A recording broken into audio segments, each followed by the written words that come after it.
Oi, tudo bem com você? O meu nome é Renata e hoje eu vou te contar um relato além do normal.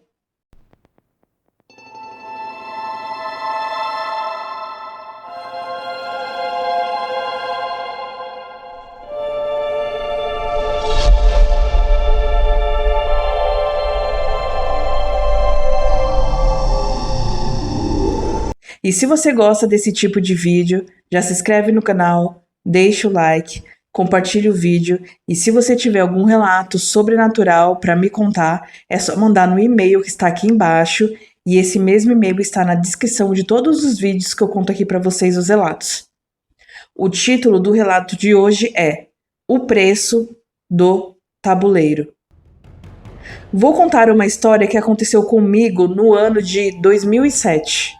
Eu tinha 16 anos e, como todos os finais de semana, sexta, sábado e domingo, dormia na casa do meu namorado, a irmã dele e uma das minhas melhores amigas. Eu estava lá no quarto dela assistindo ao filme O Exorcista, de 1973. E meu namorado ainda não havia chegado da empresa onde trabalhava. Era mais ou menos meia-noite, e no filme tem a tal brincadeira com a tábua Ouija. Como em muitos outros filmes que já cheguei a assistir, como toda adolescente boba, eu fiquei mais que curiosa para saber como se brincava e como era a sensação de ser guiado por um espírito na tábua. Meu namorado fazia tudo o que eu pedia para me agradar. Eu, uma guria boba, só pedia que ele me desse de aniversário uma tábua Ouija. Ou seja, meu aniversário seria dali a 3 dias. E ele me deu a brincadeira Ouija.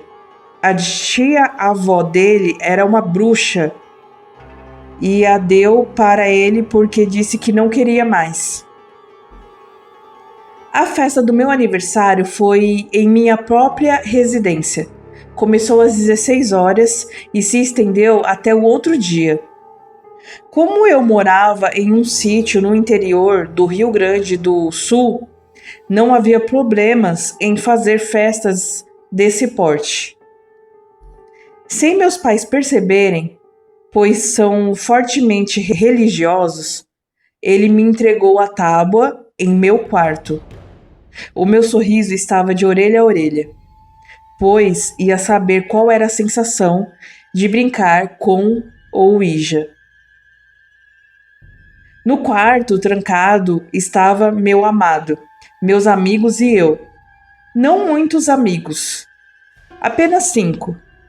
Então começa a brincadeira. Pedimos permissão e jogamos. Pelos meus cálculos, dá 1 às 3, mais ou menos isso. Passou-se mais de uma semana e eu devolvi a tábua, pois para mim servia para nada. E ainda achava que era tudo mentira.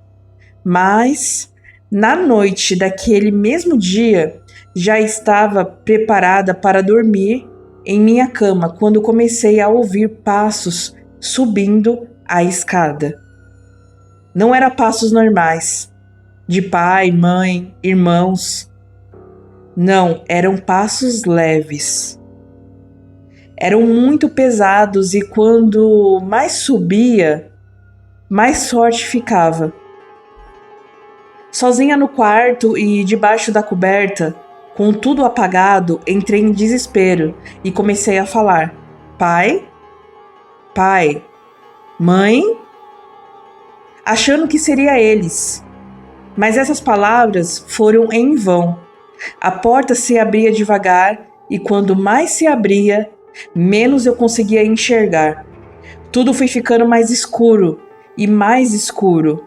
Então foi quando senti algo em cima do meu corpo, como se estivesse pulando em cima de mim. Já não enxergava nada. Sentia ânsia de vômito e tontura, quanto quando apaguei. A única coisa de que me lembro foi quando acordava e via minha mãe ao meu lado me chamando, como se estivesse tentando me acordar. Chamei por ela, ela me abraçou e me veio a notícia de que meu amado estava morto. E 3 dos meus 5 amigos daquela noite estavam desaparecidos. Gente. Ao saber dessa notícia, comecei a chorar descontroladamente e gritava o nome de meu amado. Perguntei à minha mãe quando acontecera o enterro e ela me respondeu, apreensiva: foi há 1 mês. Eu, sem saber de nada, perguntei o que havia acontecido comigo e contei sobre a noite passada. Ela me disse que nessa mesma noite, meu amado foi encontrado morto no meio da rua. Não havia sinais do que poderia ter acontecido. E me disse que após fazer autópsia, o médico diagnosticou uma parada cardíaca. Ela contou que nessa noite em casa acordou com os meus gritos, mas minha voz estava muito fina. Ela foi correndo para o meu quarto e quando abriu a porta disse que eu estava sentada, olhando para a porta com um sorriso no rosto e gritando. Mas não era um grito de medo, e sim como se eu estivesse como se eu quisesse acordar a família inteira de birra. Logo me mandou ficar quieta e ir dormir porque meu pai iria acordar cedo. Olhando para minha mãe e ouvindo aquela bronca, comecei a gritar com uma voz rouca e grossa. Ela se assentou e foi deitar. Ela me disse que em todas as noites seguintes, ela acordava comigo gritando ou andando pela casa com passos fortes e violentos, derrubando tudo por onde passava ou de pé na ponta da cama dela,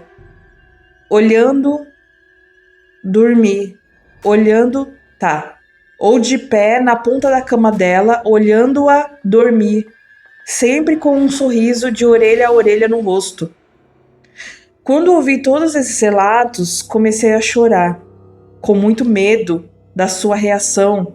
Contei a ela o que aconteceu no meu aniversário de 16 anos. Ela me deu uma baita bronca e disse que eu era uma guria muito malcriada. Após se acalmar, me disse que, nessa última noite, ela acordou e viu que eu não estava nem gritando, nem andando pela casa e nem na ponta de sua cama. Foi me procurar casa fora, me achou no portão, toda contorcida e quase levitando. Quando uma fumaça preta, não muito escura e nem muito clara, saiu da minha roupa e caiu no chão, toda contorcida. Com urgência, me levaram para um hospital, no qual acordei. Olhando nos olhos de minha mãe, eu disse que não lembrava de nada, apenas da cena em meu quarto.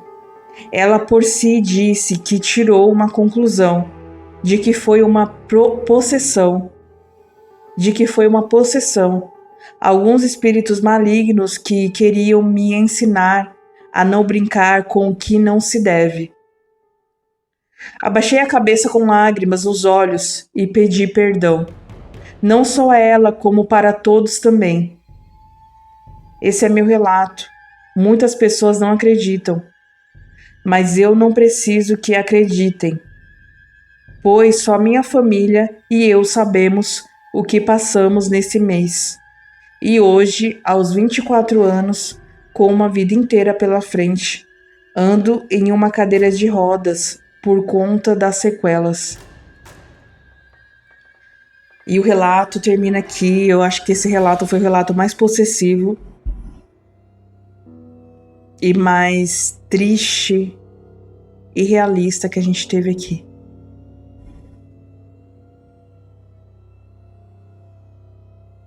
Eu nem sei o que falar, eu tô chocada. Coloca nos comentários o que vocês acharam desse relato. E não se esqueça que de segunda a sexta-feira, às 18 horas, tem vídeo aqui no canal. E sexta-feira, às 23h59, a gente tem o nosso conto de terror. Muito obrigada por assistirem até aqui. Um beijo e até o próximo relato. Tchau, tchau.